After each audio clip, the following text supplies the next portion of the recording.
काश तुमसे बात हुई ना होती, ना तुमको इतना सर चढ़ाया होता।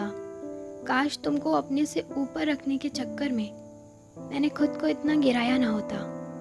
गुरूर था मुझे कि मैं खुद से भी ज़्यादा तुम्हें पहचानती हूँ। नहीं पता था कि मैं तुम्हारे बारे में कुछ भी नहीं जानती हूँ। इंसान को वो रखने की क्षमता कब खत्म हुई, वो प्यारी सी दिखने वाली चोट न जाने कब जख्म हुई। तुमने जितना दिखाया मैं बस उतना ही देखा करती थी। तुमने जो बताया मैं उसको ही सच मान लिया करती थी। मेरे सवाल करने से तुम परेशान ना हो जाओ, मैं इस बात से भी डरती थी। अफसोस है मुझे कि मैं तुमसे इतना प्यार करती थी। कुछ वक्त बीता और तुम बदलने से लगे थे। रात भर होने वाली बातें कुछ मिनटों में सिमटने सी लगी थी। अब तुम्हारी बातों में प्यार से ज़्यादा गुस्सा था। अब मुझसे ज़्यादा ज़रूरी तुम्हारे दोस्तों की गर्लफ्रेंड का किस्सा था।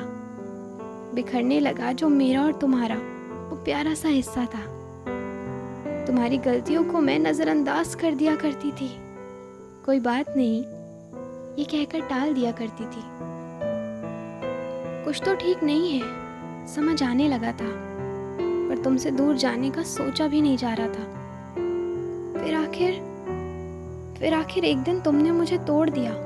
मेरी लाइफ में पिछले 1 साल से कोई और है, ये कहकर तुमने मुझे छोड़ दिया। कुछ टाइम बाद तुमने व्हाट्सएप पर उसकी और अपनी फ़ोटो भी भेजी थी। क्या बताऊं कि उस वक्त मेरी हालत कैसी थी।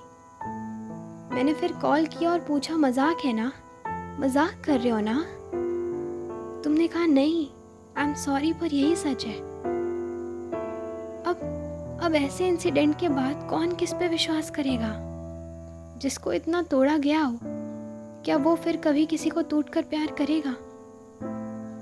अब तुमसे ना हमदर्दी है, ना लगाव है, ना गुस्सा है, ना कोई मलाल है। बस एक पछतावे की चुभन होती है कि काश तुमसे कभी बात हुई ना होती। काश मैंने कभी तुम्हें इतनी अहमियत दी ही ना होती।